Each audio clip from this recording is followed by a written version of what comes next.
Hey, welcome back to No Tourists Allowed, where not only do we give you the best travel tips, stories, and deals, but we also give you the chance to win a real getaway of your own.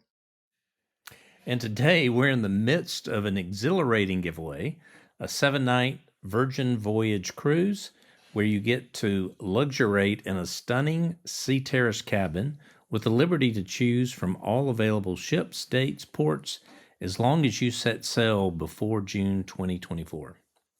We've been unrolling new raffle entry options every week. You could score points by signing up for our newsletter, answering last week's poll about your favorite destination, and today we're tossing a new exciting challenge into the mix. Yeah, this week's entry option is the charm of friendship. Oh, I like that. Isn't that nice? All you got to do is refer a friend and bag yourself 5 points for every mate that successfully signs up for the offer. Head over to our website, jump into the raffle form, and you'll find options to enter a friend's email or share a special link directly to your social media platforms. But there's a sprinkle of spice here. You'll only snatch those 5 points if your buddy successfully signs up for the raffle with a cap at 5 friends.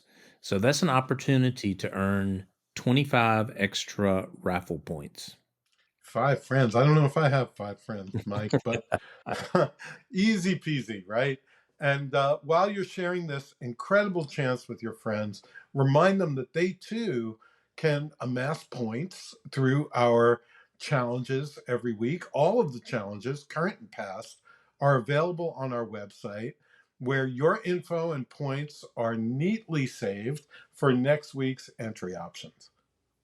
Yeah, shimmering sea of opportunities is stretching out before you. So share the love, grab those points, and who knows, you might just be watching sunsets and listening to our podcast from the deck of a Virgin Voyage soon. Wow, snazzy cruise. Uh, Keep these entries coming and make sure to tune into our enchanting travel escapades every week. Plus, follow up on our social media and YouTube channel. You can see us now. Isn't that amazing? For some exclusive content and bonus entries. Links, as always, are waiting in the episode description, which might be down below here or to the side. I'm not sure. Yeah, and what you want to do is set those sails and let's navigate through another captivating episode right here on No Tourist Allowed. Now, let's jump into today's episode. Welcome to No Tourists Allowed, a podcast where two recognized travel industry executives with a combined 71 years on the inside of travel and technology give up their secrets to the thing everyone wants to do. Travel better, spend less, and see more of the world. Here are your hosts, Mike Putman and James Ferrara. Good day, everyone. I'm Mike Putman. And I'm James Ferrara. And isn't it nice that we got to see our executive producer there, Mike? I know Nathaniel does a great job for us week in, week out, and we're delighted to have him shine in the spotlight. Yeah, it does do a great job. Well, welcome everybody to No Tourists Allowed. And, last episode, I was actually in Santa Fe, and we tried to affect a little view for you. And so, but I think I lost Wi-Fi. The desert's like that.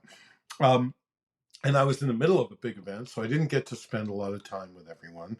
But Mike, there are a couple of specific things I would like to share about Santa Fe. On this podcast, we talk both generally about how to travel better and have a more authentic experience, um, but also we try to get real specific. So we go to a specific destination in the world and then share some recommendations for great food or a great experience, right?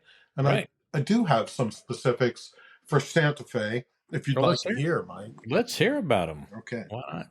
By Well, the way, while you were out enjoying yourself, I made the terrible mistake last week of taking the COVID vaccine and the flu shot at once, and it put me on my ass for about a day and a half. So I'm not. I'm still a proponent of getting the new COVID vaccine, but I would not suggest mixing it with the flu shot. It was not. It Yeah, wasn't good for me, at least. I did it the week before I went away and had the same experience. So Santa Fe made it all better, though. Incredible destination. I mean, those of you who haven't been there, Santa Fe, New Mexico, up in the mountains, I think 7,000 or 8,000 feet above sea level. This incredible uh, town of um, Pueblo architecture. In fact, there are laws in Santa Fe that the buildings have to be made of that stucco-like Pueblo Mhm. finish, and they can only be up to 2 stories tall, and they have these beautiful carved wood elements, and so the whole town looks like that. And it's centered around a historic square, the plaza, and there are um, Native American jewelry shops and high-end stores and art galleries everywhere. And so it's not hard to follow one of our tenets here at No Tourists Allowed, which is to seek out the local culture. I mean, it is in your face in Santa Fe and beautiful and a riot of colors. But the other thing that Santa Fe is known for is the food. Mark Miller's Coyote Cafe. Mark Miller's one of the early celebrity chefs in the United States. His Coyote Cafe is there for, I don't know, at least 30 years. And it just one of many restaurants. In fact, in our event, we did a dine around one night, and we had a table secured at each of like 20 restaurants around town. So we had a table of 10 hosted by one of our company executives or one of our travel brand partners at each of 20 restaurants all on the same night all around Santa Fe. That was pretty Oh wow. cool. Yeah. Yeah, and the one that I was lucky enough to have my table at was the restaurant in a famous hotel called La Fonda, right on the plaza in Santa Fe. And it is a 100-year-old property built in 1922. And you may know of the Harvey Company. Some of you may remember the Harvey Girls. There was actually a musical movie made with Judy Garland about the Harvey Company and the girls. These were Harvey partnered with the Atchison, Topeka, and Santa Fe Railroad to have restaurants and hotels along the railroad throughout the Southwest. The Harvey Company was the precursor to, what later we had Howard Johnson's, right, on all the roads. Some of you might be old enough to remember that, or more recently, Burger King and McDonald's.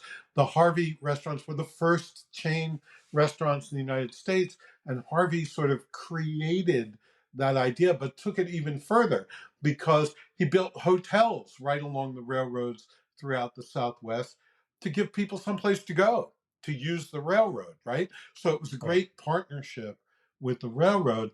And he hired a couple of famous architects and designers and built these hotels in these Pueblo revival style.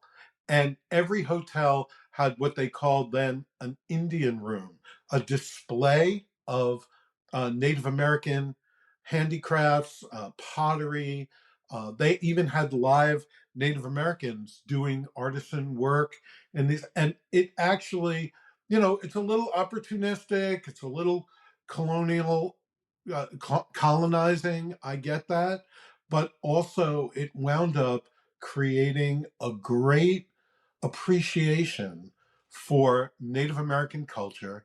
It created what we call today the Southwest style or Santa Fe style of decorating. It popularized it tremendously. It's still popular today, 100 years later.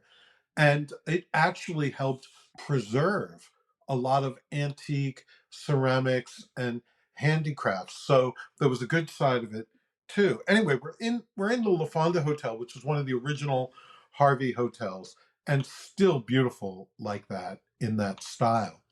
And at our dinner there, we were visited by the hotel historian, who actually told a lot of the story I'm just telling you, and even more. Very interesting history over 100 years. And before the La Fonda Hotel, there had been other hotels, and before that, coach stops on this site of the La Fonda going back to about 1610. So it is considered the oldest hotel site in the United States. Well, Very cool, right? yeah. So it's amazing what you can find even through food. So, as a strategy, when we talk about our manifesto about no tourists allowed, food is such an important strategy. It can take you to people and history and culture. And another strategy I'll share with you from my trip, Mike, is that we took over the botanical gardens one day, and we did it. We closed it down for a luncheon for our 150 guests under tents out in the botanical gardens. Now you think, you're in Santa Fe, which is like the high desert. There's a botanical garden, but it's actually quite beautiful. And I've been to a botanical garden in um, Tucson, the desert gardens outside Las Vegas. There are gardens all over the world, and you might think of some too. The Tuileries in Paris, very formal, or Tivoli Gardens, which is like an amusement park almost in Copenhagen. The beautiful Victoria Gardens in British Columbia. So there are Kew Gardens outside of London. If any of you have ever been there, it's the Kew Palace and Gardens, beautiful botanical garden, spectacular, really, just outside of London. So my strategy I'm going to suggest to you is to use to visit a botanical garden as a way into the regional culture. In Kew, you're going to see the palace and the history of George III and all of that. In Santa Fe, we got to see not only how beautiful the desert can be and how varied the plants can be, but there was really cool architecture there. And then it ended with a performance by an indigenous dance troupe doing traditional Native American hoop dances, where they use hoops that look kind of like hula hoops. And one dancer gets up to maybe 6 or 7 of these hoops, manipulating them into shapes, animals, and babies in a basket and big butterflies. And it's like incredible, these young women dancing to a drummer. And so the whole thing kind of came together for me. I've talked before about perfect moment. My perfect moment was watching the hoop dance in the botanical gardens at Santa Fe. And I want you guys to think about and to visit botanical gardens wherever you go as a way into the regional culture. That's a great idea. Yeah, you may not even know this, but I studied horticulture in college, and so I'm very often go to gardens when I'm traveling, um, and it's a great way to get to know the place that you're going to and understand more. And there's always, there's these sub stories that come off the plants or stories around it. This is the oldest tree, or this was some plant that had a lot to do with the culture or the income of people. So Sure. yeah, It great. becomes some kind of industry, right? Even winemaking, of course, Yeah. is a great example. So, anyway, I thought that was something that maybe doesn't get talked about a lot. Yeah, yeah, and I think it's the more you can do locally, again off the beaten track, the better off. I think the more fun you're going to have, the more experience, um, the greater the experience you're going to have, the deeper experience you're going to have as well. So, speaking of our manifesto, Mike, we left off last time. The next one actually is the point you're just making, and I know you'll have some thoughts about this. Um, it's number 5 on our manifesto, and it is use local transportation. Now, why would you want to do that, Mike? Have you ever done that? That's almost all I do. So sometimes when I travel and I'm on um, extended trips, I try to use public transport exclusively, especially when you're in a great city like London that has all types of public transport. But um, yeah, for a lot of reasons, for me, one is it does it is the most efficient way to travel in terms of um, it's less uh, it's more carbon neutral, I guess is the right way of saying it, Mm-hmm. than other types of travel. It's also if you're in a city that has a sophisticated public transportation system, it's typically as convenient or as close to convenient as getting a cab or an Uber, and it's also can be less expensive. But the great thing is you get to see a side of the city that the locals see, right? So it's going on the tube in London or the subway in Paris. That's how people transport. That's how people move about every day. They don't get in their cars and drive to work in general, and so you really get to see the other side of it. And along with that, I mean, this is going to seem strange, but I love reading the advertisements in these either in the tubes or subways or on the subway walls or in the double decker buses or whatever, because then you really get a sense too of the products that people are using. Oftentimes you'll find out about something that's not available in the US. I mean, the US does not have everything, right? So there's some interesting product finds that you'll find, maybe even some talk about some local restaurants or things to do locally. But I'm a big proponent in public transport and try to use it exclusively where I can. Absolutely. I couldn't agree more. I think, you see more, right? And the place is more kind of up close and personal that way than taking a flight from one city to the next city, or uh, uh, traveling in a touristic motor coach. You're there, and you meet more people.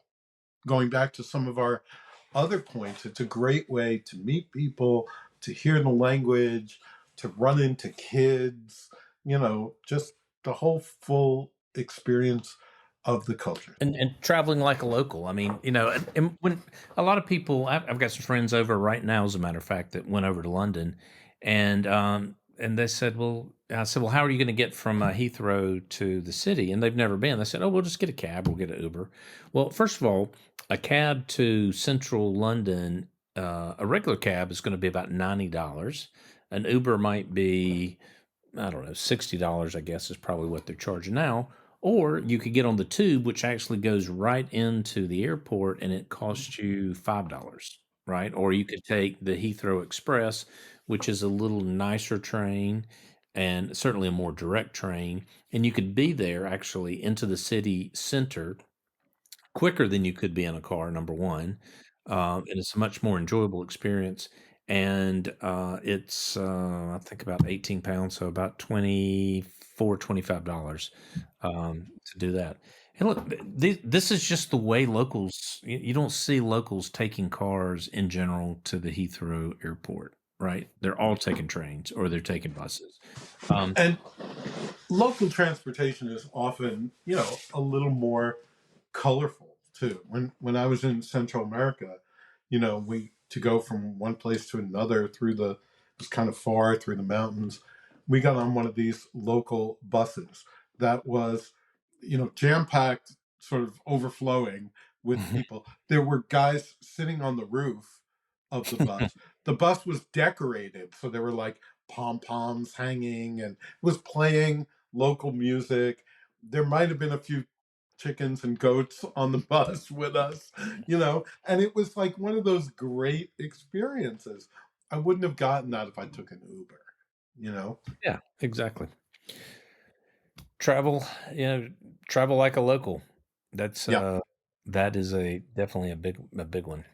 So another one on our list, and these all kind of flow from one to the other, so it is a little related.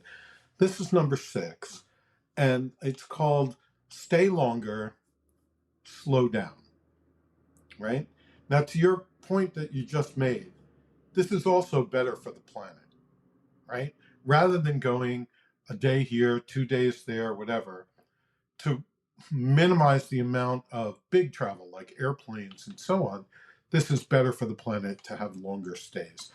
But of course, longer stays and slowing down means that you're going to see more, you're going to learn more, you're going to really take it in, right? Is this a way you like to travel?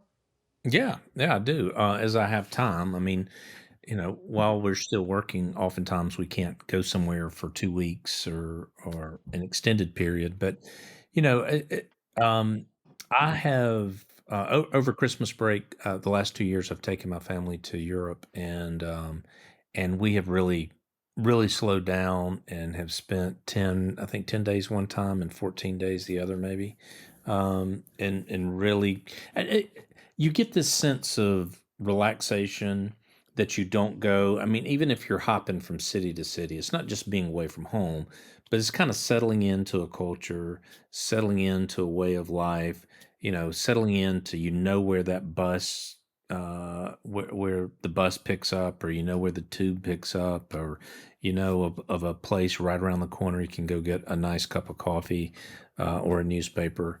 Um, those type things, and settling in for a bit does it makes my heart rate go down, the longer I stay in a destination, for sure.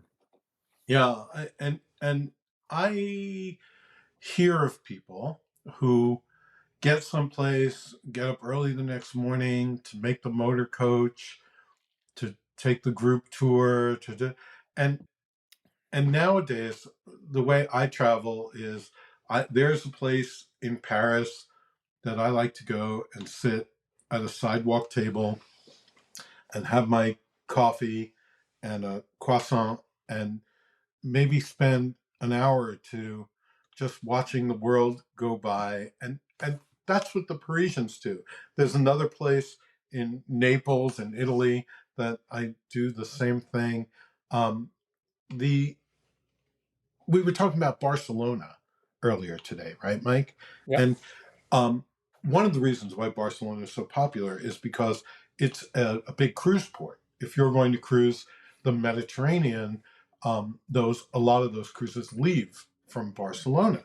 So I know people who have flown into Barcelona, and they arrive either the morning of the cruise or sometimes the day before, but they hit the hotel, they wake up the next morning, and they're off to the cruise port.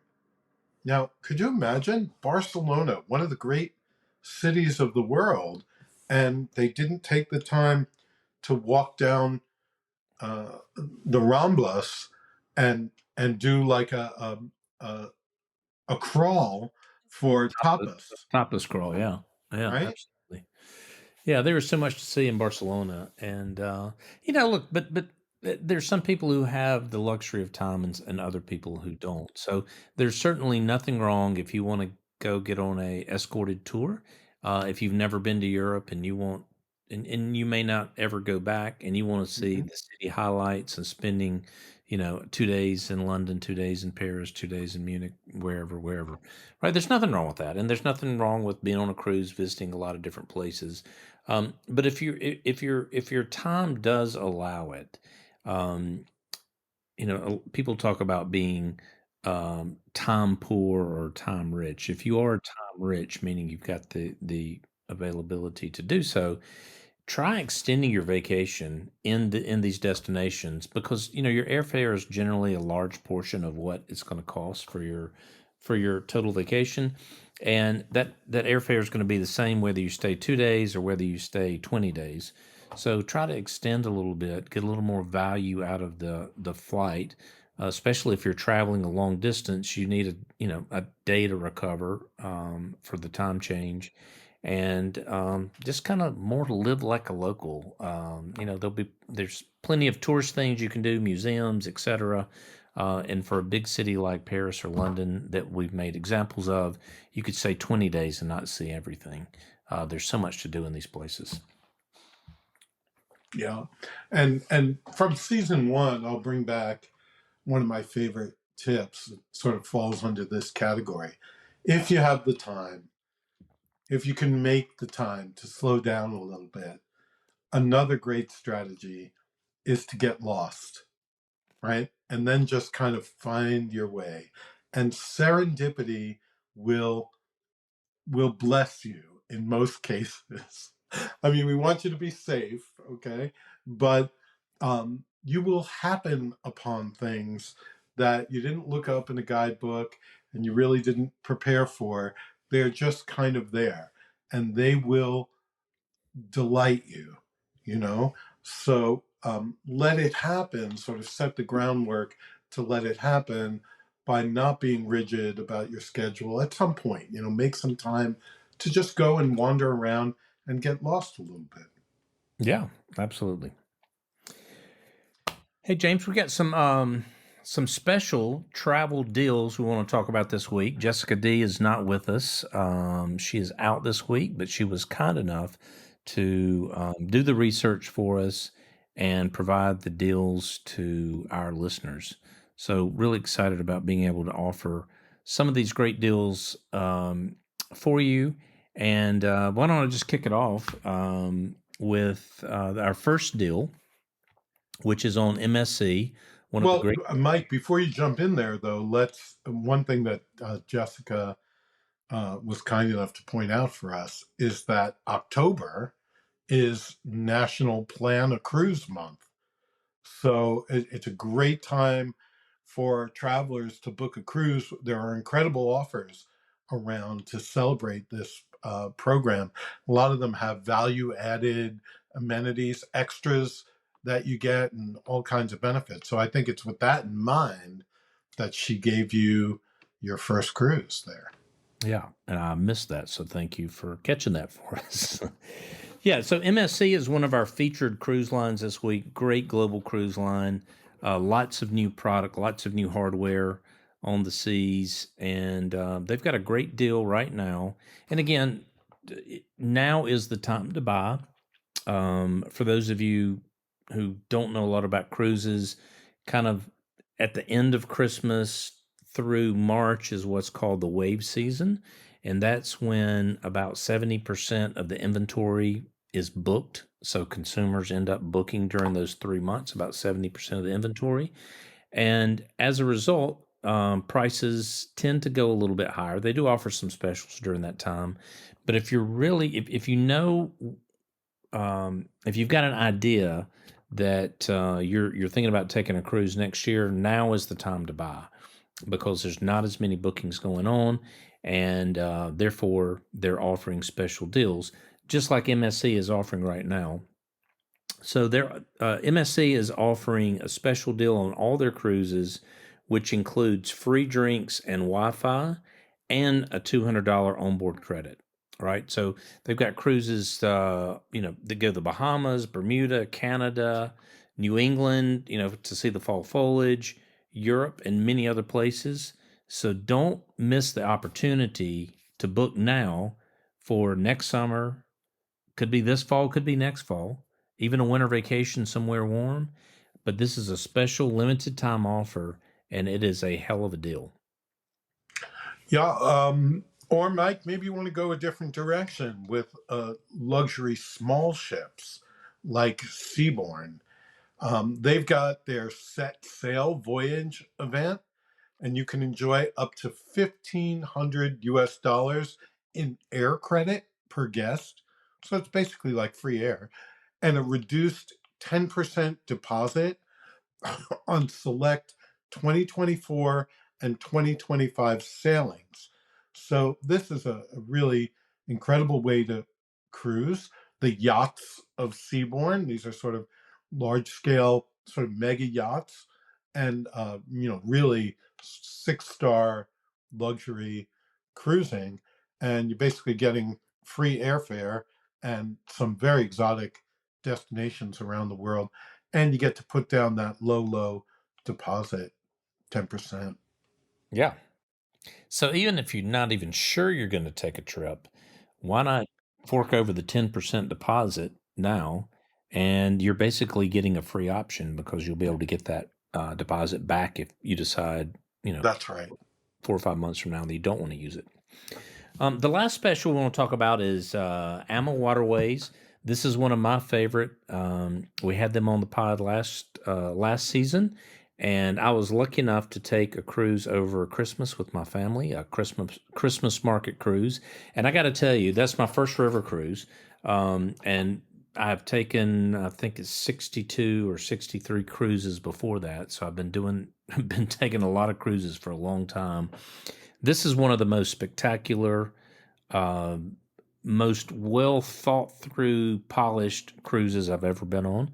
And I went on the Ama Magna, which is their largest ship. I think it's the largest river ship in existence, as a matter of fact. But beautiful ship, beautiful hardware, but the service was what topped it all off. People know your name. The staff on the ship learn your name. They call you by name, so you have that kind of intimate feeling, even though it is a larger river ship, which a river ship, of course, is much smaller than the seagoing vessels. But for a limited time, AMA is offering a 20% discount on select 2023, so for the rest of the year, and 2024 Europe and Mekong River cruises. So you can experience the wonders of France, Hungary, Netherlands, Vietnam, Cambodia, and beyond. Not on the same cruise, of course. Those will be separate. Take advantage of a 20% discount when you reserve your 2023 or 2024 Europe or Mekong River cruises by December 31st of this year. So if you're a past guest like myself, you'll enjoy their loyalty savings on all departures with the 20% cruise savings, plus on selected sailings for 2023 and 2024. Guests may also benefit from special rates on flights reserved through AmaWaterways. So again, these guys, their product is so strong, they don't have to discount very often. So when you see an AMA discount, I would jump on it, especially if you've never been on one of these ships. Guaranteed, it'll blow your socks off. One of the great deals out there. And the owners are lovely people, and that kind of filters down through the whole staff, I think. This is a cruise line with very personal, warm service. So absolutely. I got to tell you, for our listeners, I'll just give you one point of reference to that. So when we went over in Christmas, we got over early, and you're not able to get on the ship until 3 p.m. because they're cleaning up for the people who just got off, which is very typical for cruise lines. And we happened to get there early, and we were in Germany actually, and it was pretty cold outside. So I just happened to walk up to the gangway and said, would it be okay if I came on board? And they said, absolutely, come on board. Walk in, the purser's off, the purser's desk is right there. They welcomed me, and this was like at 11 a.m. Now, you try doing that on another cruise line, and there's no way. And they said, we're sorry, but your room's not ready. And I said, oh, I know. I wasn't expecting it to be ready till 5 o'clock. And they said, but look, we've got a beautiful lunch set up for you. This attendant will walk you down and show you the lunchroom. And we sat down and had this beautiful, magnificent lunch. Shortly after that, we're walking around the ship, and somebody taps me on the shoulder, and they say, Mr. Putman, which I don't know how this guy knew my name, but your suite is ready. So lo and behold, at 1 o'clock, we were in our room when we weren't even supposed to be on board till 3 o'clock. But that's the type of personalized service and attention that you get on these on AMA. So excellent. Well, Mike, I want to remind everyone something we told them again at the beginning of today's episode, which is we're giving away a cruise. Oh my goodness, we're giving away a 7-day, not just any cruise, Virgin Voyages cruise. So a very swanky, adults only cruise experience for two. And we're going to be drawing that after the next couple of weeks. We're giving everyone a chance every week to win more and more chances to be drawn. And they do that by following some of our instructions, like signing up for our newsletter on the website, or this week it's referring a friend on our website, or sharing our podcast with someone. So lots of different ways you can get entries. And we'll be drawing sometime towards the holidays. We'll be drawing for this free 7-day cruise for 2 people. 2 people. And all you got to do is pick out where you want to go and when you want to go. And it's taken care of. Yeah. Next week, I'm really excited because now we have video. So for those of you who may have subscribed to us on Apple or Spotify or what have you, if you choose to listen that way, that's fantastic. But if you would like to see, then you can go to our YouTube channel, which is No Tourist Allowed, or you can go to the website. There's links from the website there as well, and you can actually watch the video. Next week, I'm going to spend a little bit of time talking about my magical travel backpack for all you travel nerds out there. So, as you travel and you try, or when I travel, I try to get things that make me feel comfortable. So I keep all of my things in this very backpack here, which I keep behind my desk. And I'm going to kind of walk our listeners and watchers, viewers, I should say, through that backpack to show you what things I always keep packed in there that help make my travel experience much smoother. And it's not a big backpack, but you would not believe all the stuff I got in there. I could vanish for probably 45 days and take that backpack and a couple of pair of underwear, and I'd be good. All right. Sounds like a fascinating episode. Well, look, do you know, you guys, listeners, our good listeners, do you know anyone who likes to travel the way we're describing, or who needs to learn how to travel the way we're describing? If you do, please tell them about the podcast and go to the website and put them in the referral system, and you get another chance or 5 chances in the drawing for a free cruise. Plus, then they can enter for a free cruise too. So do your friends and family a favor and turn them on to No Tourists Allowed. I think my strategy might be I'm going to invite 5 friends and tell them that if you do sign up and you do win, because I invited you, you got to take me on the cruise. That increases your chances 6-fold, I believe, if I did that math right. Very strategic. Well, everyone, that's what we have for you today. Really, thank you for being with us, and thank you for wanting to travel better in a more authentic way, to create more memories, to really learn about places and immerse yourself in places. This is a good thing you're chasing, and we thank you for being here with us. Yeah, thanks for listening to No Tourists Allowed, and we'll see you next week.